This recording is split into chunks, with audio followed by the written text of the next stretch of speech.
Խնդրեմ հարգելի պաշտպաններ։ Պատվարժան դատարան մեր հանրային մեղադրողը այս գործի շրջանակներում անդրադարձ կատարեց հիմնավոր կասկածին եւ ասաց, որ դատարանը կարիք չունի դրան ներդառնալու։ Ես կարծում եմ կարիք ունի, որովհետեւ հենց այնպես չի նաև մեղադրողը նշում, որ դրա կարիքը չկա, որովհետեւ ակնհայտ է, որ այդ հիմնավոր կասկածը գոյություն չունի։ Իրենց համարել է դա բաց, որ այդ հիմնավոր կասկածը գոյություն չունի, եթե հիմնավոր կասկածը գոյություն ունենար, ապա այս նախաձեռնությունները ավելի արագ պետք է տեղի ունենային, նույն հանրային քրեական հետապնդում սկսվելը, բարդ նախաձեռնելը եւ այլն եւ այլն։ Բայց ինչ է տեղի ունեցել, ես պետք է պատմեմ, նաև հանրությունը դրան տեղյակ լինի, որ առաջին իսկ օրվանից, երբ պարոն Ղուկասյանը մուտք է գործել Գյումրի քաղաքապետարան, դուրը դեռ չբացած իր աշխատասենյակի, փաստացի իր նկատմամբ արդեն իսկ օպերատիվ հետախուզական միջոցառումներ են համալիր սկսվել։ Նույնիսկ պարոն Ղուկասյանը դեռ չստանալով, չընդունելով, անձնակազմի հետ ծանոթանալով, չստանալով էլեկտրոնային ստորագրությունը եւ այլ գործառույթներ մեջ չմտնելով, այս վարույթն իրականացնող մարմնին ենթակա օպեր լիազորները սկսել են պարոն Ղուկասյանի նկատմամբ օպերատիվ հետախուզական գործունեություն ծավալել։ Ինչի համար ընդունելով ինչ-որ հանգամանքներ, բայց պարոն Ղուկասյանը դեռ չի ստանձնել պաշտոնը։ Այսինքն ակնհայտ է այդ իսկ օրվանից, որ սկսվել է պատվիրված քաղաքական հետապնդում եւ այս բոլոր գործընթացները մենք դիտարկում ենք եւ նաեւ դատարանը պետք է դիտարկի հենց այդ տիրույթում, որ եղել է քաղաքական պատվեր, իջեցվել է քաղաքական պատվեր։ Եթե չիջեցվեր, ապա ձեր այս օպերը այսպիսի գրություն չէր գրիլ, միջնորդություն, ես հիմա պետք է ընթերցել, ուրեմն ամսի 21-ին պարոն Ղուկասյանը ընտրվել է 2025 թվականի ապրիլի 21-ին ընտրվել է Գյումրի քաղաքապետ, հաջորդ օրը փորձել է գալ ինչ-որ ծանոթանալ անձնակազմի հետ, այնուամենայնիվ երկար տարիներ նա չի եղել Գյումրի քաղաքապետ։ Նորից ընտրվել է եւ եկել է քաղաքապետարան։ Դեռ չի էլ մտել, հասցրել մտնի իր աշխատասենյակ, բայց այս օպերը արդեն գրում է, որ իրեն անհրաժեշտ է 25-ին ապրիլի 4 օր անց, իդեպ մեջտեղն են ոչ աշխատանքային օրեր են։ Օպերատիվ հարցում օպերատիվ տեղեկատվություն ձեռք բերելու համար միջնորդություն է ներկայացնում իր վերադասին։ Այսքան շատ կարճ նախադասություն է, մի քանի էջանոց հարգելի դատարան նաև ծանոթ է, հարգելի պաշտպան, ներողություն, որ ընդհատում եմ, ներողություն տիկին բոլորին ցույց տանք, հա։ Ներողություն, դատարանն արձանագրում է, որ այս պայմանությամբ ապացույցների կամ ապացույցների ձեռքբերման հիմքում դրված որոշումների կամ դրանց նախորդող գործընթացների գնահատում չիրականացնելու ընդհանուր տպավորության համար կարող եք բարձրաձայնել։ Հիմա բարձրաձայնում եմ հիմնավոր կասկածի հետ կապված, որովհետև ես չեմ ասում գնահատեն, բայց պետք է հանրությունն իմանա ոնց է ի վերջո ծնվել այս գործը։ Հիմա այստեղ մի քանի նախադասությամբ ինչ-որ մի հատ օպ է, ամսի 25-ին գրում է, որ իրան անհրաժեշտ են այսպիսի գործողությունները օպերատիվ հետախուզական։ Իրա վերադասն որոշում է կայացնում, թույլ է տալիս Խեյդոյանը, ինչ-որ մի օպերատիվ հետախուզական վարչության 4-րդ բաժնի պետ, արդարադատության առաջին դասի խորհրդական, թույլ է տալիս այդ գործողությունները կատարել։ Գործողությունները կատարում են, ոչինչ չեն հայտնաբերում եւ գնում են, արդեն միջնորդում են, որպեսզի դիմեն դատարան պարոն Ղուկասյանին գաղտնալսելու, ներքին դիտում, արտաքին դիտում, այդ թվում նաև իր բնակության վայրում, բնակարանում, որտեղ նա ապրում է երեխաների, թոռների, որդու, կնոջ, բոլորի հետ ապրում է, բայց այդ տարածքը պետք է ենթարկվի բոլոր այդ համալիր օպերատիվ հետախուզական միջոցառման հատուկ միջոցների շնորհիվ, տեխնիկական միջոցների, թե ինչի համար է բնակարանը այդպիսի դիտումներ անում, պարզ չէ։ Եվ դատարանը պարոն Չիչոյանի, Ժորա Չիչոյանի որոշմամբ հաստատում է, որ այո պետք է թույլ տա նման միջոցառումներ իրականացնել։ Ոչինչ չեն հայտնաբերում, իդեպ այդ միջոցառումները ինչ որ վերաբերում են սկզբից, ինչ որ մի տարածքի վերաբերյալ ոչինչ չեն հայտնաբերում, նորից են գնում դատարան, պարոն Ժորա Չիչոյանը նորից է երկարացնում 2 ամսով այդ որոշումը, որից հետո էլի ոչինչ չեն հայտնաբերում, այդքան լսում են, գաղտնալսում են բոլոր տեղերում, բնակարանում, աշխատասենյակում, մինչև աշխատասենյակ մուտք գործելու այդ հատվածում, այդ թվում նաև ավտոմեքենայում, այդ թվում նաև հեռախոսների վերահսկով ուցում ոչինչ չեն հայտնաբերում։ 3-րդ անգամ են գնում, արդեն 3-րդ անգամը կառուցում են, ամբողջ գործընթացը տեղի է ունենում, ինչ որ մի ապօրինի շինարարության հետ կապված։ Այս ձեր հիմնավոր կասկածը։ Հիմա վկաներից եք խոսացել, հիմնավոր կասկածը դուք խնդրեցիք, որ դատարանը հանգարտ այդ հարցին չանդրադառնա, որովհետև որ որոշում կայացնի, ապա կլինի ակնհայտորեն անաչափ եւ ակնհայտորեն կանխական դիրքորոշում կհայտնի։ Բայց եթե ձեր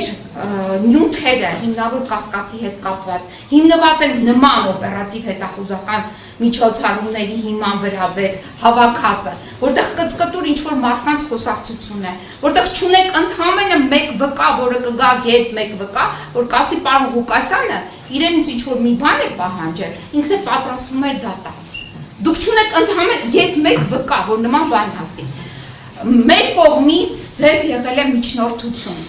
որպեսզի առերես հարցաքննություն կազմակերպեք, դուք դա եք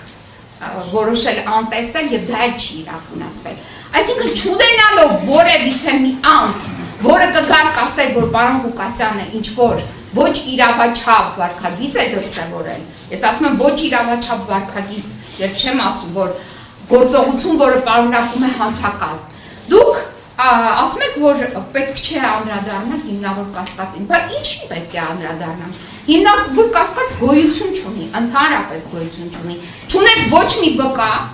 չունեք ոչ մի գաղտնալսում, ունեք կծկտուր կտրտած իրարից սխագրած ինչ որ մտքեր, որը դուք ինքներդ մեկնաբանել եք, որպես հանցակազմ պարունակող ինչ որ գործողություններ։ Սա է եղել ձեր դիրքորոշումը։ Հիմա անցնենք մնացած բոլոր այն կետերին, որը նշեց մեր հարգարժան մեղադրողը։ Ուրեմն ներեցեք էլի, այս մեղադրանքը, որը ներկայացրել եք մի անձի, ով, գիտեք, Հայաստանի Հանրապետությունում մենք նման քաղաքացի, ես միայն գիտեմ պարոն Ղուկասյանին, որ կարող էր կառուցել, վերակառուցել, նորից կառուցել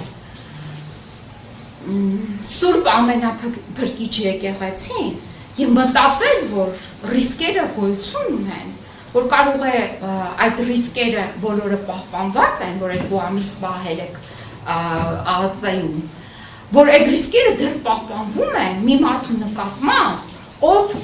այնպիսի գործողություններ եւ արարքներ է արել եւ քաղաքի եւ ազգի համար, որը դուք ձեզ ռիսկեր կան, որ կարող է թաքնվել, ռիսկեր կան, որ կարող է ինչ-որ ում նկատմամբ պետք է պարոն Ղուկասյանը, օրինակ ճնշում գործադրի որպես վկա, եթե դուք վկա չունեք։ Օրինակ վկա չկա, որպեսզի այդ պարոն Ղուկասյանը այդ վկայի նկատմամբ ինչ-որ մի բան գործադրի։ Եթե դուք այդ վկան չունեք, ում նկատմամբ պետք է գործադրել։ Հաջորդը, պարոն Ղուկասյանը այդ ռիսկերը, որ դուք ասում եք պահպանված են, ուր պետք է գնա, եւ նա ինքը այս պահի դրությամբ Գյումրիի քաղաքապետն է ընտրված։ Եվ ընտրված է 2 մակարդակով։ Այսինքն միասնական ընտրված քաղաքապետն է, բոլոր խմբերի կողմից ընտրված քաղաքապետն է, բոլոր ընդդիմադիր խմբերի կողմից ընտրված քաղաքապետն է։ Այդ ուր պետք է գնա իր քաղաքից, այսքան ժամանակ որ ոչ միտեղ չի բացակայել, ուր պետք է գնա, այդ ռիսկերը ինչի մասին են։ Պարզ չէ, այսինքն դուք այդ մասով է ոչինչ չասեցիք։ Ինչ վերաբերում է այլընտրանքային խափանամիջոցներին, ներեցեք էլի, ամսի 21-ին հոկտեմբերի, դուք ինքներդ էիք ընտրել, այսինքն բոլոր խափանամիջոցներին դիմել էիք, որպեսզի պարոն Ղուկասյանը չկարողանար պաշտոնավարել, փակեցիք, որոշում կայացրեցիք 2 ամսով կալանավորելու։ Հանիրավի, հիմա ես կանդրադառնամ, որ անդադ վերաքննիչ դատարան էիք ցիտում։ Հանիրավի պարոն Ղուկասյանին տարավ փակեցիք ձեր ղեկավարը չի, բայց չգիտեմ ում ղեկավարն է, այն վարչապետի պաշտոնը զբաղեցնող անձը, որ ասում է բոլորին տանելու եմ, գցելու եմ ածը պատվալները, հիմա այդ հրահանգը, որը հնչեց նաև հոկտեմբերի 1-ին, դրանց անմիջապես հետո սկսեցիք գործել, կարել, ձևեր, կարկատեր եւ այլն։ Գտնվեց պարոն Ղուկասյանը շուրջ 2 ամիս ածը այդ պատվալ չասեմ, չգիտեմ ինչ ասեմ դրա անունը։ Համենայն դեպս շարունակում է մնալ այդ ածը, որը պետք է իհարկե վերանա։ Այնտեղ պահեցիք, այս 2 ամիսների ընթացքում նաև ընդունել եք այլ անընտրանքային խափանամիջոց կիրառելու որոշում։ Կասեցրել եք պարոն Ղուկասյանի լիազորությունները եւ դրա հետ մեկտեղ ընտրել եք բացակայելու արգելք։ Այդ ընտրությունը արել եք, հետո մենք որ դա բողոքարկեցինք, որոշեցիք, որ չէ, այդ ընտրությունը քանի որ արել եք, դա հնարավոր չի, մեկը մյուսին բացառում է, որոշեցիք այդ անընտրանքային խափանամիջոցները ըստ ձեզ վերացնել, բայց դա չի նշանակում, որ այդ ձեր կողմից կայացրած որոշումը իրավասու չէր շարունակել մնալ եւ այդ որոշման ներքո կալանքը բացառվում էր, որովհետեւ դուք եք ընտրել, չի կարող լինել եւ կալանք եւ այլընտրանքային խափանամիջոց։ Մենք ունեցել ենք այս իրավիճակը եւ շարունակում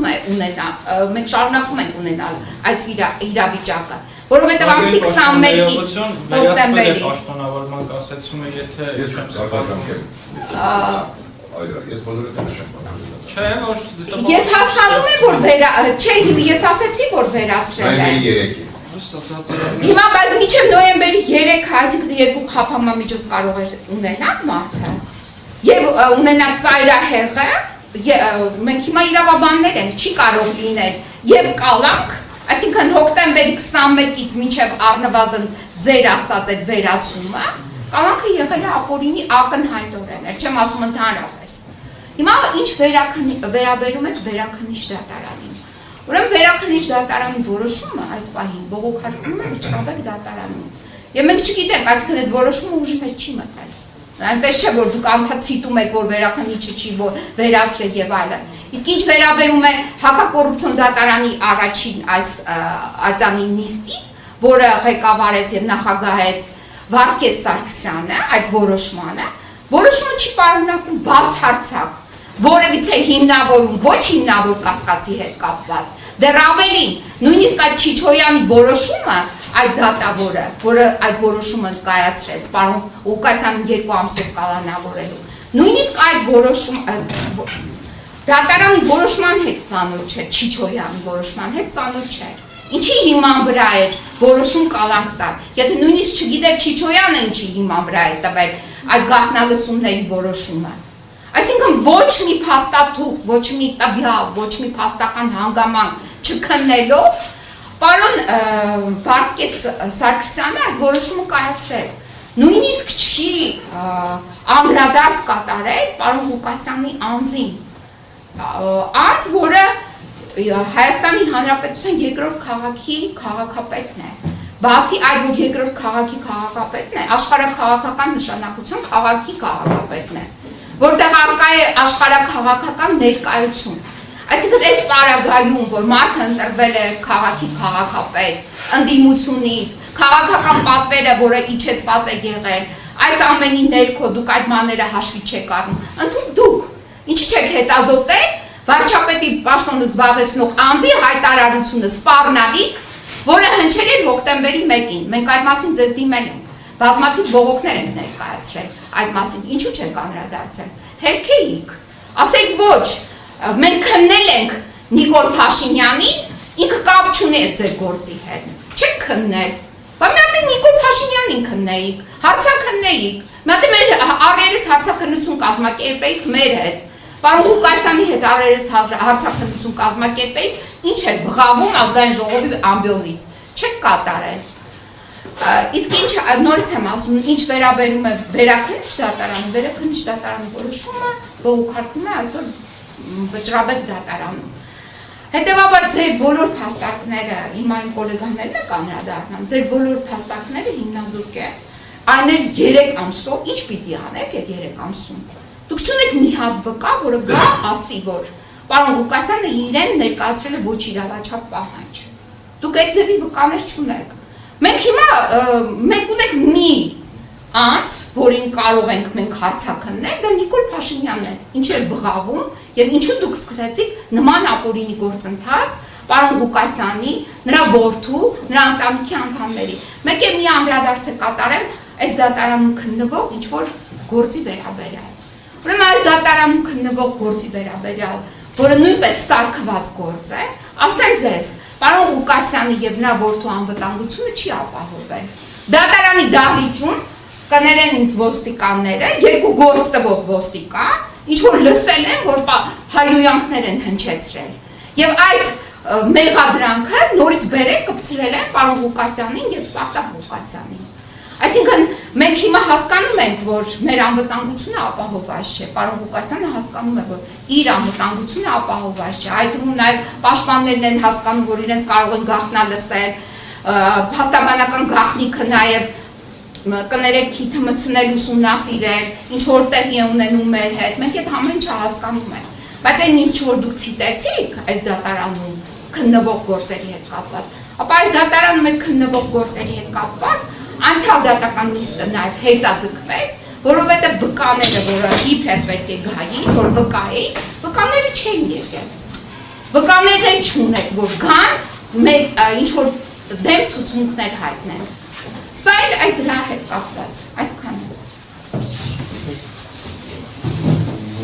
Բավական դատարան նախ ինչեւ ընդհանուր փաստական հանգամանքներին անդրադառնալը ես կցանկանայի դատարանի ուշադրություն հրավիրել իրավական խնդիրների վրա, որոնք առաջացել են հարգելի հանրային մեղադրողի կողմից աշնարվական կասեցման կապամիջոցի համաձայնություն տալը, կամ հետ կապված մինչ այդ նաև քննիչի կողմից համապատասխան որոշման կայացմանը։ Նախ ի սկզբանե ասեմ, որ մեծ է կայտակղությունը հիմնավոր կասկածին անդրադառնալու, բայց ուրային խնդիր ունենք մենք